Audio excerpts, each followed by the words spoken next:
नमस्कार दोस्तों, स्वागत है हमारे YouTube चैनल सच्ची कहानी में। दर्शकों, प्रयागराज महाकुंभ का भव्य आयोजन चल रहा था। संगम के तट पर आस्था का सैलाब उमड़ा हुआ। लाखों की भीड़ गंगा में डुबकी लगा रही थी। अखाड़ों की चहल पहल और हर तरफ साधु संतों के तंबू लगे थे। लेकिन इस बार इस पवित्र आयोजन के बीच कुछ ऐसा होने वाला था जिसने सभी को हिला कर रख दिया। सेक्टर 14 के बड़े शिविर में एक दिन सुबह एक नया साधु पहुंचा। उसकी लंबी दाढ़ी, माथे पर चंदन का बड़ा टीका और गेरुआ वस्त्र उसे बाकी साधुओं जैसा ही बना रहे थे। वह धीरे धीरे शिविर के अंदर आया और मुख्य साधु के चरणों में झुक गया। मुख्य साधु ने उसकी ओर देखा और बोले, महात्मा जी, आप कहां से पधारे हैं?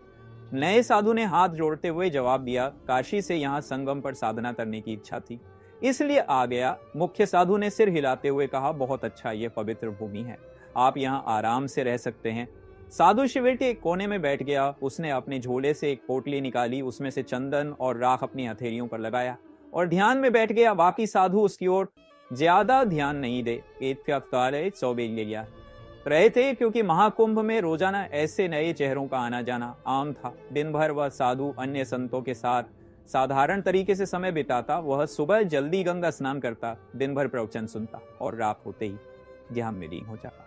लेकिन रात के समय उसका व्यवहार बदल जाता। किशोर, जो उस शिविर में सेवा का काम करता था, ने पहली बार गौर किया कि यह नया साधु हर रात चुपके से शिविर से बाहर चला जाता है। एक रात किशोर ने देखा कि वह साधु शिविर के पीछे गया और जमीन में कुछ दबा दिया। किशोर ने अगली सुबह अपने दोस्त मनीष से बात की। किशोर, यार, मुझे लगता है यह नया बाबा कुछ गड़बड़ है। मनीष, क्यों, ऐसा क्या किया? उन्होंने, किशोर, कल रात मैंने देखा कि ये कुछ जमीन में दबा रहे थे। पता नहीं नितिन, कुछ तो अजीब है, मनीष ने हंसते हुए कहा। अरे, तुझे हर किसी पर शक होता है। हो सकता है वह कोई पूजा सामग्री हो। लेकिन किशोर का मन शांत नहीं था। उसने तय किया कि वह इस साधु पर नजर रखेगा। उसी दिन प्रयागराज पुलिस को एक गुमनाम कॉल आया। कॉलर ने बताया कि महाकुंभ में एक आतंकवादी साधु के वेश में छुपा हुआ है और वह किसी बड़े हमले की योजना बना रहा है। यह सुनकर पुलिस तुरंत सतर्क हो गई। इंस्पेक्टर राजीव शर्मा, जो महाकुंभ की सुरक्षा के प्रमुख थे, ने अपनी टीम को अलर्ट कर दिया। इंस्पेक्टर राजीव, हमें हर शिविर की जांच करनी होगी। किसी भी संदिग्ध गतिविधि को नजरअंदाज नहीं किया जाएगा। खासकर नए चेहरों पर ध्यान दो। पुलिस ने सभी शिविरों की गुप्त निगरानी शुरू कर दी।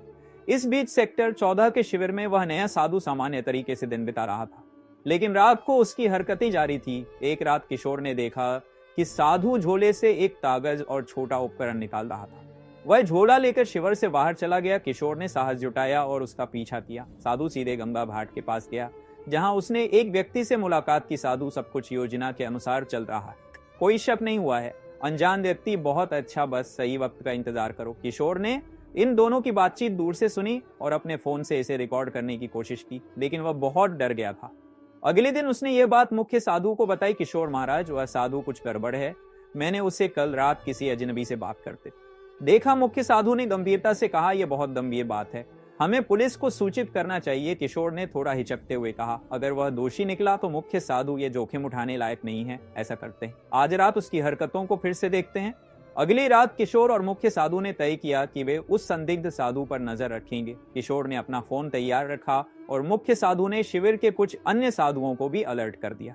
रात का समय था, सब सोने की तैयारी कर रहे थे। साधु फिर से अपनी झोड़ी लेकर शिविर से निकला। साधु गंगा किनारे के एक सुनसान घाट पर पहुंचा, जहां वही व्यक्ति मौजूद था जिससे वह पहले भी मिला था। अनजान व्यक्ति ने पूछा, तुमने जो कहा था वह काम पूरा कर लिया? साधु ने उत्तर दिया, हाँ, उपकरण सही जगह पर सेट कर दिए गए हैं, बस एक आदेश का इंतजार है। मुख्य साधु और किशोर ये सुनकर चौंक गए।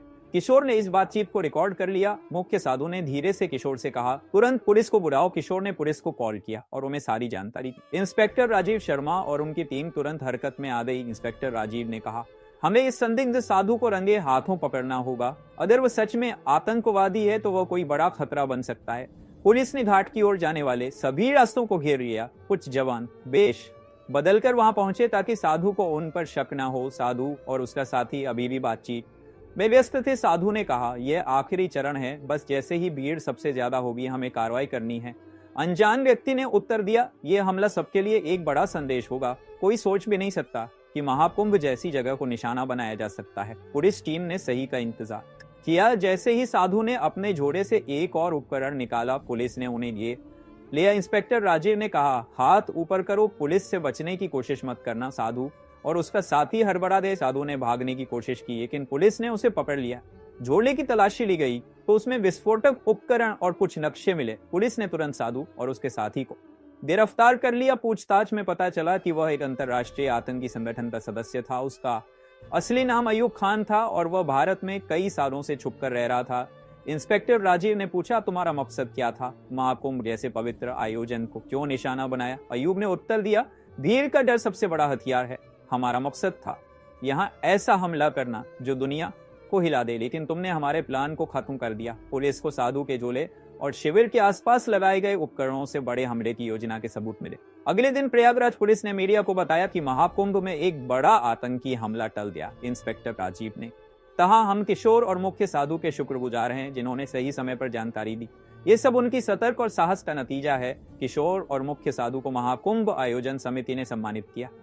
मुख्य साधु ने कहा, हमने तो बस अपनी जिम्मेदारी निभाई। महाकुंभ पवित्र आयोजन है, इसे कोई अपवित्र नहीं कर सकता। किशोर ने कहा, अगर मैंने उस साधु पर नजर ना रखी होती तो शायद कुछ बड़ा हादसा हो जाता। इस घटना ने सभी को सतर्क कर दिया कि आस्था के ऐसे बड़े आयोजनों में सुरक्षा और जागरूकता कितनी महत्वपूर्ण है। इस घटना के बाद महाकुंभ के आयोजकों और सुरक्षा एजेंसियों ने सुरक्षा व्यवस्था को और मजबूत किया। सभी शिविरों में नियमित जांच और निगरानी बढ़ा दी गई ताकि भविष्य में ऐसी किसी भी घटना की पुनरावृत्ति ना हो। श्रद्धालुओं को भी सतर्क रहने और किसी भी संदिग्ध गतिविधि की सूचना तुरंत पुलिस को देने की सलाह दी गई। महाकुंभ जैसे विशाल आयोजनों में सुरक्षा चुनौतियां हमेशा रहती है, लेकिन प्रशासन और जनता के सहयोग से इन चुनौतियों का सफलतापूर्वक सामना किया जा सकता है। इस घटना ने यह साबित कर दिया कि सतर्कता और सामूहिक प्रयासों से बड़े खतरे को टाला जा सकता है। प्रिय दर्शकों, यदि आपको हमारा कंटेंट पसंद आया है और आप ऐसी ही और कहानियां सुनना चाहते हैं तो कृपया हमारे चैनल सच्ची कहानी को सब्सक्राइब करें। आपके सब्सक्रिप्शन से हमें प्रेरणा मिलती है और हम आपके लिए और भी रोचक कहानियां ला सकते हैं। साथ ही नए वीडियो की सूचना पाने के लिए बेल आइकन दबाना ना भूलें। मिलते हैं किसी अगली वीडियो में, तब तक के लिए आप सभी का तहे